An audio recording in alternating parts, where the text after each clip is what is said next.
Hi hello అందరికీ నమస్కారం. కథలపల్లకి ఛానల్కి స్వాగతం. ఇప్పుడు మనం జాబిల్లి కోసం పార్ట్ 76 విందాం. విండో ఓపెన్ చేయగానే చల్లటి సముద్రపు గాలి మొహాన్ని తాకింది. దాన్ని ఆస్వాదిస్తూ అటువైపు చూసింది వర్షిణి. నీలిరంగులో ఉన్న సముద్రం ముచ్చటగా కనిపిస్తోంది. నిజంగా రూమ్ బాయ్ చెప్పినట్లుగా ఇక్కడి నుంచి చూస్తే సముద్రం అద్భుతంగా కనిపిస్తోంది. ఆ సముద్రాన్ని చూస్తుంటే వర్షిణికి ఇషాన్ గుర్తొచ్చాడు. తనకి బీచ్ అంటే చాలా ఇష్టం. అందుకే ఎప్పుడు తాము బీచ్కి వచ్చేవాళ్ళు, గంటలు గంటలు గడిపేవాళ్ళు. వర్షిణిలో అప్పటి జ్ఞాపకాలు సముద్ర పొలంలో ఎగిసిపడ్డాయి. ఒకరోజు ఎప్పటిలాగే బీచ్కి వచ్చారు వాళ్ళు. తమలాగే చాలామంది ప్రేమికులు అక్కడ సందడి చేస్తున్నారు. తాము కాస్త దూరంగా వచ్చి కూర్చున్నారు. తమలాగే ఒక ప్రేమికుల జంట సరదాగా కబుర్లు చెప్పుకుంటున్నారు. అందులో అమ్మాయి, నా మీద చాలా ప్రేమ ఉందని చెప్తావు కదా, నిరూపించుకో అంది. చెప్పి ఏం చేయమంటావు అని అడిగాడు అబ్బాయి. ఈ సముద్రంలోకి దూకి నీ ప్రేమ నిరూపించుకో.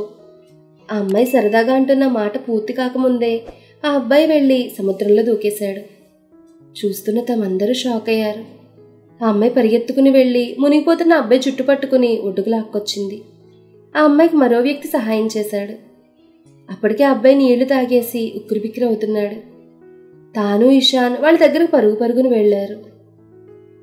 ఆ అమ్మాయిని పక్కకు జరగమని ఇషాన్ అబ్బాయి మింగేసిన నీళ్లను పొట్టపై చెయ్యి వేసి నొక్కుతూ కక్కించేశాడు. ఆ అబ్బాయి నీళ్లన్నీ కక్కడంతో కాస్త తేరుకుని లేచి కూర్చున్నాడు. ఆ అమ్మాయి ఆ అబ్బాయి 2 చెంపలు వాయించేసింది. నేను చెప్పగానే పిచ్చోళ్ళ దూకేస్తావా? నీకు స్విమ్మింగ్ కూడా రాదుగా, బుద్ధి లేదా అంటూ తిట్టేసింది. ఏమో, అదంతా నాకు తెలీదు. నువ్వు నా ప్రేమ నిరూపించుకోమన్నావు, నిరూపించుకున్నాను అంతే. నాకు స్విమ్మింగ్ వచ్చా రాదా ఇవన్నీ నేను ఆలోచించలేదు. అలా ఆలోచిస్తే అది ప్రేమ ఎందుకు అవుతుంది? నువ్వు ఈ సముద్రంలో దూకమండవేంటి? నిప్పుల గుండంలో నడవమన్నా నడుస్తాను. నీకోసం నా ప్రాణమన్నా ఇచ్చేస్తాను చిరునవ్వుతో అన్నాడా యువకుడు. పాగల్, ప్రేమ కోసం బ్రతకాలి గాని చావడం ఏంటి? నీకు నిజంగానే బాగా పిచ్చి పట్టింది. పోలేరమ్మ దగ్గర నిప్పుల గుండంలో నడిపిస్తే గాని నీకు ఈ పిచ్చి తగ్గదు.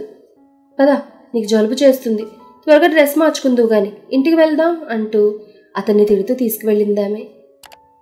కానీ అబ్బాయి మాత్రం ఏమాత్రం కోపం తెచ్చుకోకుండా ఆ అమ్మాయి తిట్లను నవ్వుతూ వింటూ ఆమె వెంట వెళ్ళిపోయాడు.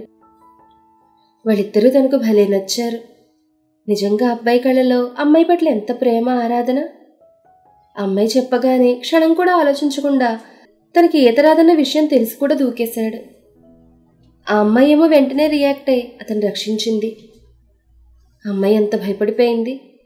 తన మాట విని దూకాడని కొట్టడమే కాక బాగా తిట్టింది. తిట్టినా కొట్టినా కూడా అందులో ప్రేమే కనిపిస్తోంది. వాళ్ళిద్దరికీ ఒకరి పట్ల ఒకరికి ఎంత ప్రేమ ఉందో తెలుస్తోంది. భలే అందమైన జంట. వాళ్ళని వెళ్ళిన వైపు చూస్తూ అనుకుంది వర్షిణి. వర్షిణి చూసిన ఇషాన్, ఏంటి అని ఆలోచిస్తున్నావు? నేను కూడా అబ్బాయిలాగా దూకి నా ప్రేమ నిరూపించుకోమంటావా ఏంటి?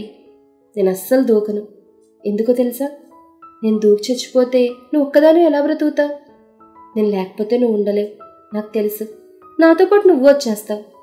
అందుకే నేను చస్తే ఆ పని చేయను. బ్రతికుండి నేను ప్రేమగా చూసుకుంటాను.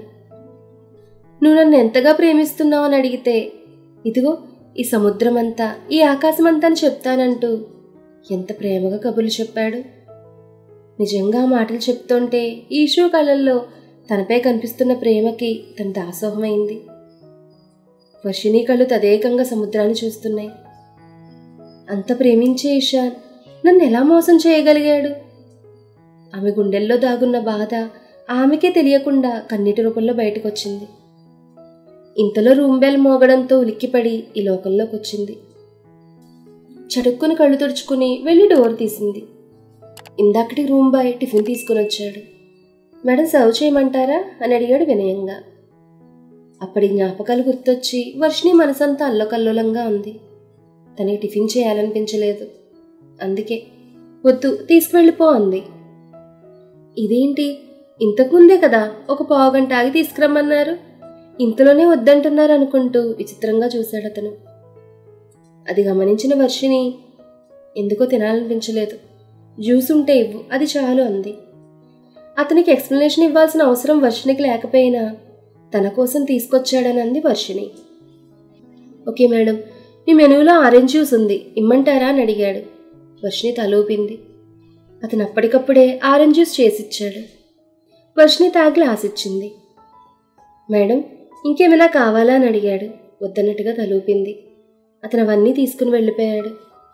వర్షిణి తన ఈ జ్ఞాపకాలతో ఉంటే వర్క్ మీద కాన్సన్ట్రేషన్ చేయలేదు. తాను డైవర్ట్ చేసుకోవాలని ధ్రువు లేచుంటాడేమో మమ్మీకి ఫోన్ చేద్దాం అనుకుంటూ తల్లికి ఫోన్ చేసింది. ఆ బంగారం, క్షేమంగా చేరిపోయావా? ఇంతకుముందే నీకు చేద్దాం అనుకున్నాను, కానీ డిస్టర్బ్ చేసినట్టు అవుతుంది, ఇప్పుడే వెళ్ళుంటారులే అని ఊరుకున్నానంది స్రవంతి. క్షేమంగానే వెళ్ళాం, నువ్వేం కంగారు పడకు మమ్మీ అంది. టిఫిన్ చేసావా బంగారం అని అడిగింది స్రవంతి. చేశాను మమ్మీ అంది. చేయలేదంటే ఊరుకోదని తెలిసి.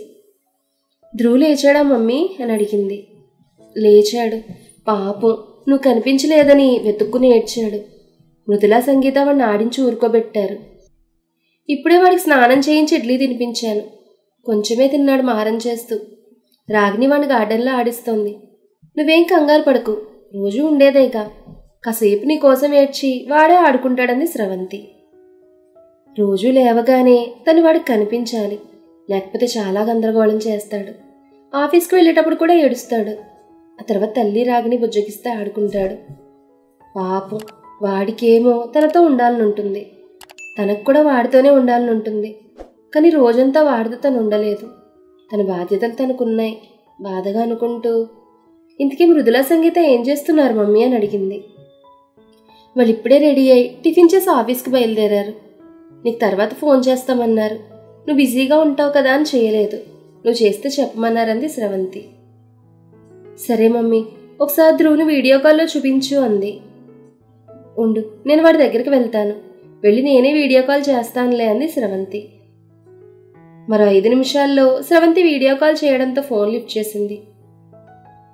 గార్డెన్లో వాడి కోసమని షెల్టర్లా వేశారు ఎండ తగలకుండా ఆడుకోవడానికి. అక్కడే రాగిని వాడిని ఆడిస్తోంది బొమ్మలు వేసి. ఇదిగో మమ్మీ చూడు, ధ్రువుతో అంది స్రవంతి. వాడు రాగిని జుట్టు పీకి అల్లకల్లోలం చేస్తున్నాడు. రాగిని వాడికి జుట్టు అప్పగించి నువ్వేమైనా చేసుకో అన్నట్టుగా వదిలేసింది. వర్షిణి పెదవులపై చిరునవ్వు ఉదయించింది ధ్రువుని చూడగానే. ఇదిగో ఇటు చూడు అంది స్రవంతి. ఫోన్లో నుంచి కనిపిస్తున్న తల్లిని చూసి ధ్రువుకి ఎరింతలు కొట్టాడు, అమ్మా అమ్మా అంటూ. ధ్రువు కన్నా తప్పు కదూ, రాగిని అంటే జుట్టు పీకొచ్చా, తను నిన్ను ఆడిస్తుంది, నీకన్నీ చేస్తుంది కదా అంది వర్షిణి. అది తన ఆట అన్నట్టుగా ధ్రువు బొంగమూతి పెట్టాడు. అది గ్రహించిన వర్షిణి, అది నీకు ఆటేరా, కానీ మా ఆడవాళ్ళకు జుట్టు పోతే ఎంత బాధపడతామో నీకు తెలుసా? దాన్ని పెంచడానికి నానా తిప్పులు పడతాం. మీకేంట్రా, మీకు గుండున్నా పర్వాలేదు, మేం గుండుతో ఉంటే ఏం బాగుంటుందిరా, మమ్మల్ని ఎవరైనా చూస్తారా నవ్వుతోంది వర్షిణి. ఆ మాటలకి స్రవంతి రాగిని కూడా నవ్వారు. ధ్రువ్ వాడు తనకేదో అర్థమైనట్టుగా చిరునవ్వులు చిందించాడు. పోనీలే అమ్మాయి గారు, ధ్రువ్ బాబుని ఏమీ అనకండి, ఏదో ఒక ఆయిల్ పెట్టేసి పెంచేస్తాను జుట్టుని. తన పొడవైన జుట్టును చూపిస్తోంది రాగిణి. నీకు ఇబ్బంది లేకపోతే నాకేంలే రాగిణి, వాడితో బాగా పీకించుకో నీకంత సంతోషంగా ఉంటే. వాడినే కొనివ్వమని ఆయిల్ కూడా అంటే నవ్వింది వర్షిణి. మా ధ్రువబాబు పెద్ద అయితే ఆయిల్ ఏంటమ్మా, ఆయిల్ ఫ్యాక్టరీనే కొనిస్తాడు నాకు కదూ ధ్రువబాబు అంది. వాడు అంత లూపాడు స్పీడ్గా. అది చూసి అందరూ నవ్వేశారు. కాసేపు వాళ్ళతో టైం స్పెండ్ చేసింది. వాళ్ళతో మాట్లాడుతుంటే తన బాధంతా మర్చిపోయింది.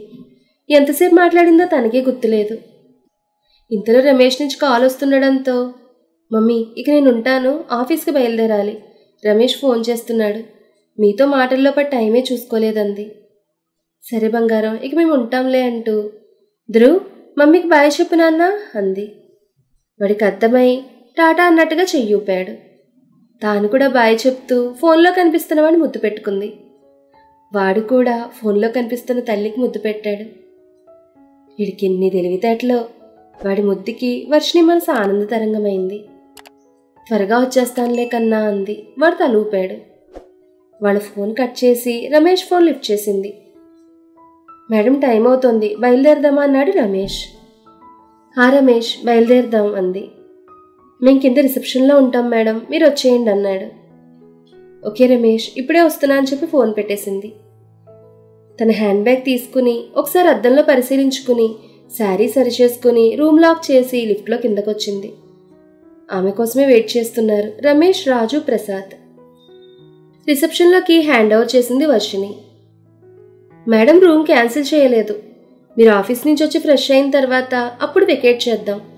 అప్పటికి ఇంకా టైం ఉంటుంది కదా, మీరు ఎక్కడికైనా వెళ్ళాలంటే వెళ్ళొచ్చు మేడం అన్నాడు రమేష్. నిజమే, తన ఆఫీస్ నుంచి సరాసరి బయటికి వెళ్ళలేదు. చిరాగ్గా ఉంటుంది. ఫ్రెష్ అయి వెళ్తేనే మంచిది. అటునుంచి అటు ఎయిర్పోర్ట్కి వెళ్ళిపోవచ్చు అనుకుంటూ సరే రమేష్ అంది వర్షిణి. వర్షిణి వాళ్ళు బయటకు వచ్చేసరికి అక్కడ కారు రెడీగా ఉన్నాయి. అందరూ కారు ఎక్కారు. ఎప్పటిలాగే రాజు ముందెక్కితే రమేష్, వర్షిణి వెనక్కి కూర్చున్నారు.